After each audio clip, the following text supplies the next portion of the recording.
Hello and welcome. This is another edition of the Morning Update live on NTN. We are coming to you from the Information Command Center of the GIS studios. My name is Jessie Leonce. Today is Friday, the 4th of December, 2020, and we're here to bring you the latest developments coming from the government of St. Lucia. We continue to watch on as COVID-19, that situation in St. Lucia continues to evolve. The Department of Health and Wellness did put out a statement yesterday announcing additional negative COVID-19 test results. And so for yesterday, we didn't have any new confirmed cases of COVID-19. Also in the news, an all-Belgian crew sails to victory in the Atlantic Rally for Cruisers for 2020. Two major climate resilience structures are funded under the Disaster Vulnerability Reduction Project. We'll tell you what these two buildings are. And local produce in full display. We'll tell you about that and more in just a moment. Do stay with us. We have quite a few details and updates to provide to you. We also have some bulletin information toward the tail end of the program. Stay with us. Stay tuned to NTN for the latest updates from the government of St. Lucia. St. Lucia ka registre vermin corona ek I ka fait mouvement ek an chay vitesse tan chaque canef ka kouye pour vigilance publique la fait wolo parler en place publique kon bol en main base ti boutique changer distance sociale 6 pieds Rodyon à l'autre. I ka travail tan, si ou senti ko pa cordial, quarantine ko, pas en contact et puis l'autre, en cas où te toi pe exposé. C'est un écouye, free one ou ben n'importe clinique yo pou. Les pays a 10 000 à clé, ça veut dire les supermarkets, pharmacies et puis ATM, yo accessible avant c'était souhait. Pays à clé en plein, ça veut dire tout bagay fermé à 24 heures. Servi protocole comme sorti par bureau indication santé. Nous tout ensemble, ça sauver vermine corona. Si nous tout servi jidla à toutes les. Together let us win this war. St. Lucia be a soldier. Together we can beat this corona. Keeping hands clean is important for good health. However, after a disaster, staying clean is hard to do, especially if there is no pipe-borne water. Simple things you can do to stay clean and remain healthy are: wash your hands with soap and clean water. If these are not available, sanitizers with alcohol are options. Wash your hands many times during the day, before preparing food, eating, caring for a sick person or baby, treating a cut, wound, or sore. Wash hands after using the bathroom, changing diapers, caring for animals, caring for sick or injured persons, after handling garbage. Washing your hands is one of the best ways to prevent illness. For further information, contact the Bureau of Health Education at telephone number 468-5349. Thank you so much for staying tuned. If you're just joining us, good morning to you. This is the Morning Update live on NTN, where we're bringing you the latest developments from the government of St. Lucia. And we're starting with tracking the ARC, the Atlantic Rally for Cruisers. Yesterday, Thursday, the 3rd of December, 2020, we had the first arrival of ARC 2020 sailing triumphantly into the IGY Rodney Bay Marina in the Atlantic crossing that began in Las Palmas de Gran Canaria on Sunday, 22nd of November. Banzai crossed the finish line, claiming a new multi-hull record for the ARC course. Banzai, that's the name of the vessel, blitzed across the Atlantic in just under 11 days. The all-Belgian crew on board was delighted, and their cheers echoed around the bay. They were presented with the customary St. Lucian rum punch and a bulging basket of local produce as applause rang out from the ARC Rally Control team. A large number of the competing vessels are expected to arrive here by the weekend under strict enforcement of the COVID-19 protocols. And in the last few weeks, we have received the assurance, not just from the St. Lucia Tourism Authority, the Ministry of Tourism, but all stakeholders involved in ensuring that under these COVID-19 circumstances, that there is proper procedure at the IGY Rodney Bay Marina, coming from the management, the Department of Health and Wellness, Environmental Health, everyone ensuring that this is pulled off in an enjoyable but safe manner. Continuing with the news this morning, COVID-19, St. Lucia receives a 74 negative COVID-19 test results. And just to read out for you the press statement that we received, today, Thursday, 3rd December, that was yesterday, the Ministry of Health received a total of 74 negative COVID-19 results, bringing the number of COVID-19 tests done in country to date to 16,376. No positive cases were recorded in country yesterday. St. Lucia has had a total of 141 recoveries in country to date out of the 262 that have been diagnosed. At present, all of the active cases are stable and doing well. We are now getting into the start of the Christmas season, and the Department of Health did make mention of that. They indicated that this is a period which traditionally St. Lucians look forward to every year. It is usually marked by much social and commercial activity, as well as festive celebrations with family and loved ones. And though we are challenged in many ways, they indicated, by the current threat of COVID-19, we acknowledge the cultural value this time of year has for many. The Ministry of Health wishes that everyone gives themselves and others the gift of health and safety this year. We encourage everyone to prioritize their health and take actions which promote well-being. Apart from healthy eating habits, limiting alcohol intake, and not smoking, as part of the effort to achieving optimal health, we also ask that everyone sticks faithfully to the protocols to limit the spread of the COVID-19 virus. And whether you may be a business owner, an individual in the public transportation sector, a workplace manager, or a business owner, an individual in the public transportation sector, a workplace manager, or the head of a household, it is important that you ensure persons within the sphere of your influence are responsible for, maintain habits to limit the spread of the virus. We encourage you to model the appropriate behaviors and hold others accountable to do the same. So the usual protocols and the infection prevention measures that have been instituted by the health authorities, we do hope you adhere to them. The use of the mask, observing the 6-foot distance, washing your hands with soap and water, and when you're not near a faucet, using copious amounts of hand sanitizer. Please adhere to the protocols. And if you are experiencing flu-like symptoms, keep away from others and seek medical care ASAP so that you can get to a closest community respiratory clinic, find out your status, and ensure that you can continue to protect yourself and your family, even within that situation. The Ministry of Health has assured that it will continue to provide updates as we go into the holiday season. I mean, the last thing we want at this time is COVID-19 for Christmas, contracting COVID for Christmas. We do hope everyone is safe out there. We know that it's usually a time of hustle and bustle, and persons are, getting around trying to get their gifts, trying to decorate their homes, put up their Christmas tree, and all of these things require quite extensive commercial activity, going out and shopping a lot. But ensure even in that environment that you are keeping yourself safe, you are observing the 6-foot distance. It may be difficult sometimes, but try your best as much as possible to adhere to these infection prevention measures and the protocols when you are going into establishments and so on. Again, an appeal to businesses, big and small, to ensure that your employees, your patrons are adhering to the protocols while they are on your premises. We continue this morning with news on 2 major climate resilient structures that are being funded by the Disaster Vulnerability Reduction Project. The over 200-year-old Victor Archer building at the Sir Arthur Lewis Community College upon the Mourne is being rehabilitated to withstand long-term climate impact under the DVRP. We have a report. Take a look. The Disaster Vulnerability Reduction Project, DVRP, aims to reduce disaster susceptibility and increase long-term climate resilience in St. Lucia by addressing the multifaceted risk associated with hydrometeorological events.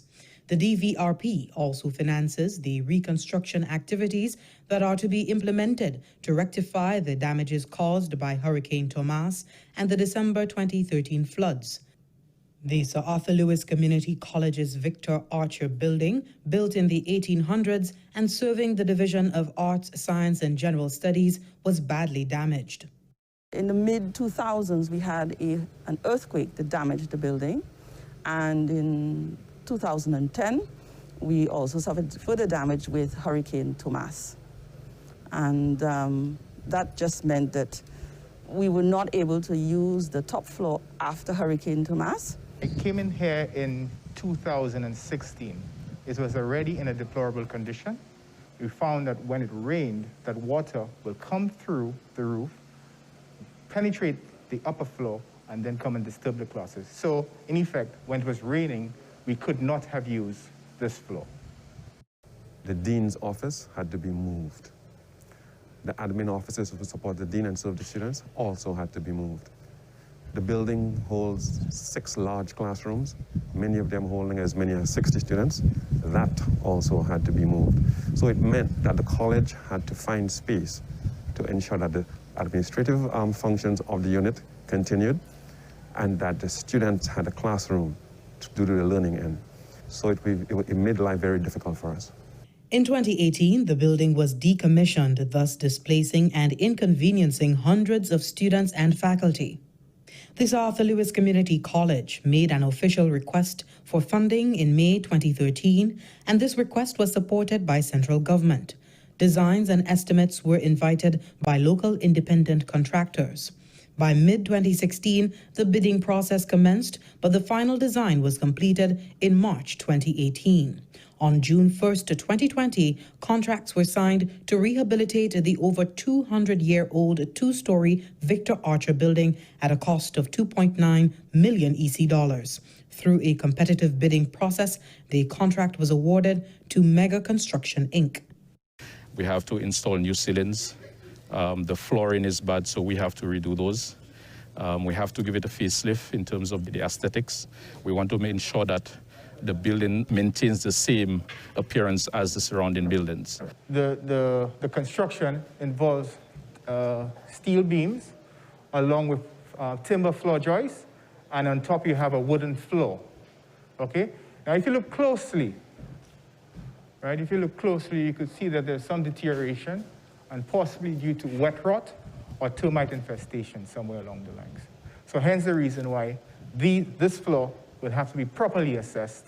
When complete, the Victor Archer building will consist 6 large classrooms on the top floor, inclusive of a language lab and an administrative office, whereas the ground floor will comprise 3 spacious classrooms, a small kitchen, and a departmental archive. This project is expected to be complete by June 2021. From the Government Information Service, I am Jessie Leonce reporting. And meantime, the DVRP, that is the Disaster Vulnerability Reduction Project, is impacting lives in the Miku district as the construction of a modern wellness center is nearing completion. We have a report from Rajavara Lawrence. 13,429 persons call Miku North and South home. These residents can now look forward to a state-of-the-art wellness center, replacing a residential building which was configured to accommodate patients and provide healthcare services. The construction of the Miku Wellness Center has been a priority for the government, I should say, for the last 15 years and has been in negotiation. We had demolished the older facility with the aim of reconstructing. However, that funding fell through.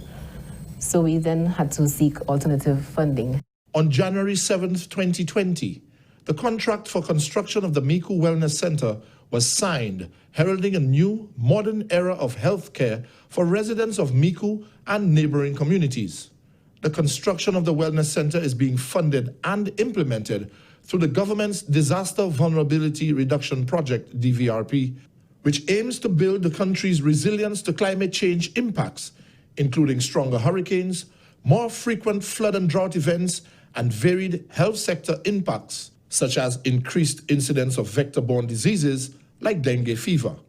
The Ministry of Health ensured comprehensive community engagement long before any bricks were laid. The community was very vocal in terms of articulating what their needs were, and we came out with about 4 possible locations. After that, we then returned to the community for a second consultation when we had done the designs, and they gave us feedback into what they would like the facility to look like. We tweaked that, and we proceeded with the construction of the facility. The construction is scheduled to take 12 months and started in January 2020. From the onset, there were challenges. Construction phase started in January 9th, 2020. We started with a full force, but then due to COVID, I think March, we had a shutdown for a month. We had some difficulties with materials. You know, COVID impacted materials as well. So the procurement of materials became an issue. And many times we had to probably slow down work as a result of this. Despite the challenges, there has been significant progress. As of November 2020, this 4,000 square feet modern health facility is 70% complete. Here is where all the dental works will be done, all right? This is where you come and sit in the nice big chair and you get the nice numbing drugs, okay? At the back here, we have a storage. This storage will be only legalized or only be authorized by the dentist or the people working in this section. These little windows up here, we call them skylights or fixed lights. These windows will take light from one room and jump into the next room to decrease the cost of electricity bill inside the building. In here, we have what we call a pharmacy. So therefore, you don't need to go down to Viewfort to get your basic needs or basic drugs. You can also come here inside of Miku Wellness Center to get your drugs. This is the pharmacy, okay? This place will have a nice big sofa, a table of 6 chairs, and also going to have a TV, you know, and it has a male and female bathroom, fully equipped. The Miku Wellness Center was first proposed by Sir John Compton in 1992. Today, $4.1 million in special funding from the World Bank through the DVRP will ensure that the facility is compliant with global standards for healthcare delivery and is designed to withstand climate change impacts. From the Government Information Service, Rojvaro Lawrence reporting. Thank you, Roger, for that story. Do stay with us. We have some more resilience news on the other end of this break. What's in the food you're eating? Do you really even know? All the chemicals and hormones used to accelerate their growth. All the artificial flavoring, sweeteners and colors too. We consume and we don't spare a thought for the damage that they'll do. Think about the children. Think about the children. How will we save them? Chemicals and GMOs are not the solution. Use organic and join Excessive agrochemical use, additives, and genetically modified foods are harmful to health and the environment. Join the good food revolution. Grow, buy, and consume organic. A message from Rise St. Lucia and the Ministry of Sustainable Development with funding from the GEF Small Grants Program, UNDP. The good food revolution. She's been watching, waiting, wondering when the sands of time will give way to a tide of change, and for yesterday and today to become a new tomorrow.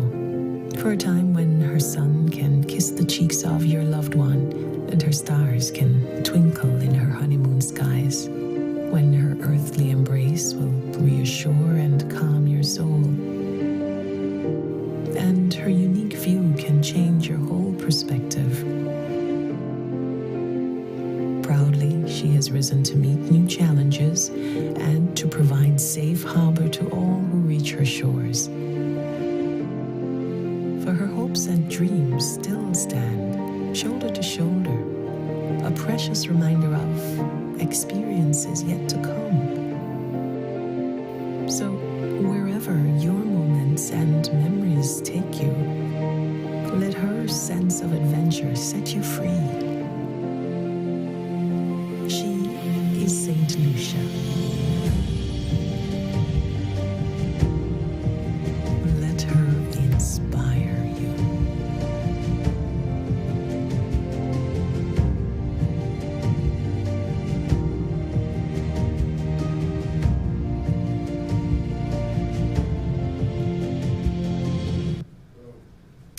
Thank you for staying tuned. If you're just joining, good morning to you. You're just in time for some more news. We've gone through quite a bit this morning, looking over at the latest news from the Department of Health and Wellness on the COVID-19 front. We've so far had 74 negative COVID-19 test results registered coming back on 3rd December. That was yesterday, and no new cases of COVID-19 for that same said day. And also talking about the major climate resilience structures that have been funded under the Disaster Vulnerability Reduction Project, the Victor Archer building that is being rebuilt at the Sir Arthur Lewis Community College. That building was over 200 years old and is now being rebuilt under the DVRP, as well as the Miku in Miku. The construction of a modern wellness center is now ongoing also under the DVRP. In other resilience news, a broad-based project to support actions to mitigate climate change and its serious health impacts in St. Lucia and other Caribbean nations has been launched. The European Union CARIFORUM Strengthening Climate Resilience Health Systems Project is a joint project of the EU and CARICOM that the Pan-American Health Organization, PAHO, is coordinating. Its aim is to advance public understanding of climate change effects and the strength of and strengthening the ability of health systems to respond to climate-related health impacts. In a virtual meeting that was held on Tuesday, 1st December, the PAHO director, Dr. Carissa Etienne, emphasized the need for an integrated response to climate change in the region. This project represents the first regional interdisciplinary effort of its kind that will synergize Caribbean technical support, advance the public's understanding of the impacts from climate change on health, and build the case for strengthening the health response. We are at a crucial point in time in the Americas when we must increase our solidarity and intergovernmental collaboration to address these issues that are arguably the health challenges of the century. That was Dr. Carissa Etienne, PAHO Director. Dr. Etienne adds that the EU CARIFORUM Climate Change and Health Project will also assist regional nations in accessing funding for coping with climate change. And we know one of these aspects is the Green Climate Fund, the GCF. She says that PAHO will also work to assist Caribbean nations in getting financial assistance through that medium. CARICOM, meanwhile, continues to advocate for financing that takes into consideration a country's exposure to hazard. We have the CARICOM Secretary General, Erwin Larocque. Take a look. The WHO says that between 2030 and 2050, climate change is expected to cause approximately 250,000 additional deaths per year from malnutrition, malaria, diarrhea, and heat stress. The direct damage cost to health is estimated to be between $2 to $4 billion per year by 2030. Tellingly, areas with weak health infrastructure, mostly in developing countries, will be the least able to cope without assistance to prepare and respond. It is therefore critical that our member states have access to concessional development financing based on a universal vulnerability index. That was Erwin Larocque, CARICOM Secretary General. The European Union CARIFORUM Strengthening Climate Resilient Health Systems project is being funded to the tune of US $8.28 million. The head of delegation to the EU, to Barbados and the Eastern Caribbean has affirmed the European Union's commitment to partnering with regional agencies. The European Union is privileged to continue our partnership with an esteemed group of regional agencies that builds on a diverse portfolio of programs to support advancement in the health and climate sectors. So that was Malgorzata Wasilewska, and she is the European Union's the head of delegation of the European Union to Barbados and the Eastern Caribbean there, speaking on the launch this week of the EU CARIFORUM Strengthening Climate Resilient Health Systems project. And moving on in our morning, we have local produce and agro products in full display as farmers from across the island showcased their offerings. Take a look at this report. The Ministry of Agriculture, Fisheries, Natural Resources and Cooperatives recently held a three-day farmers market expo at the Castries City Hall. The expo aimed to bring farmers, agro-processors and their products to the fore, creating more awareness and encouraging the public to buy local. Kema Prophet is an agricultural officer in the Ministry of Agriculture, Fisheries, Natural Resources and Cooperatives.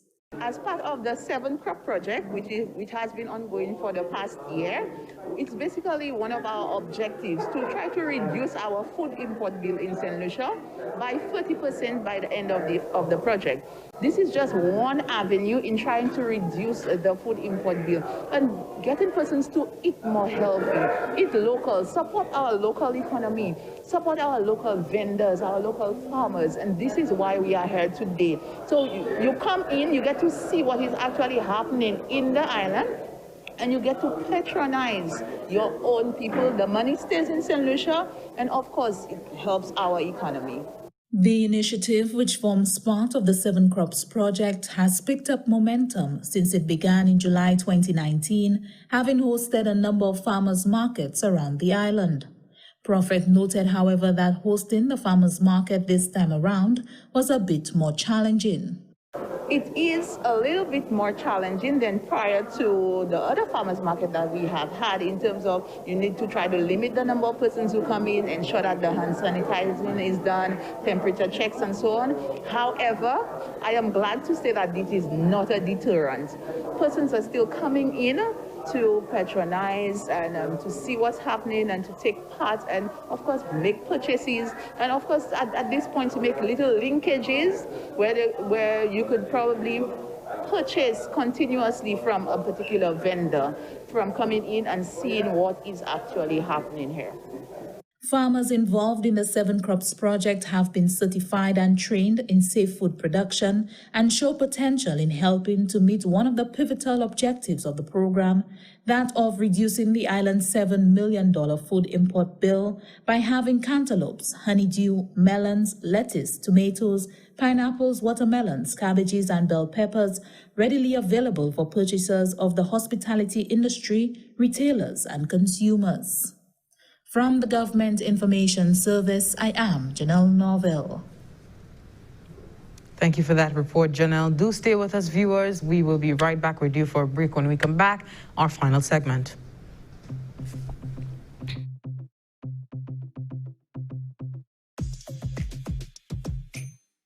The St. Lucia Bureau of Standards invites public comment on the following draft standards: food safety, hazard analysis and critical control point HACCP system requirements, food safety prerequisite programs and good hygiene practices, general principles, packaged natural coconut water code of practice, packaged natural coconut water specification, processed food brewed products labeling requirements, processed foods carbonated beverages specification, processed foods ketchup specification, processed foods brewed product specification. The deadline for comments is Monday, 1st February 2021. For further information, visit our website at www.slbs.org or call 453-0049. For quick access, scan the QR code below.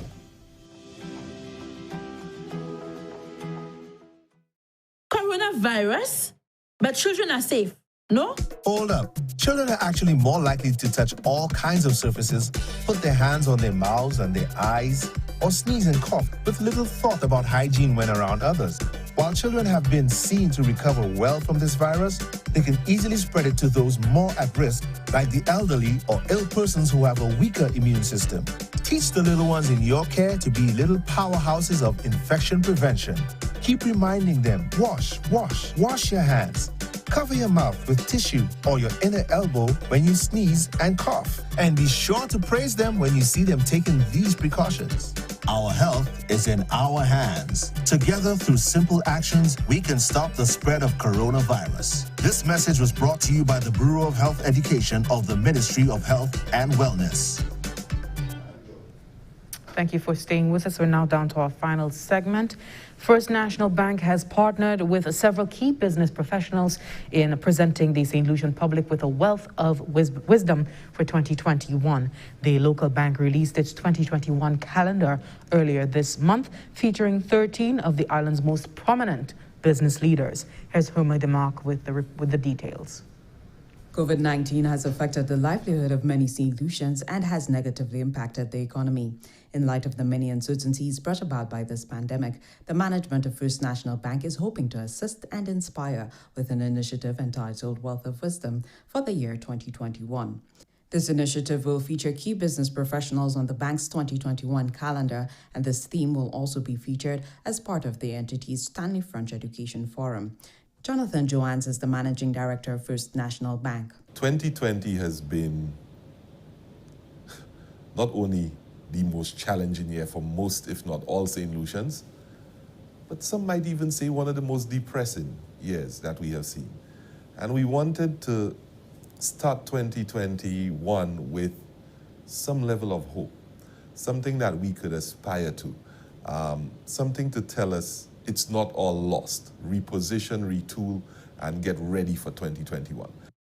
Joans expresses the importance of collaboration at this time. He says St. Lucia has many experienced business leaders with a wealth of wisdom to share, from which the society can benefit.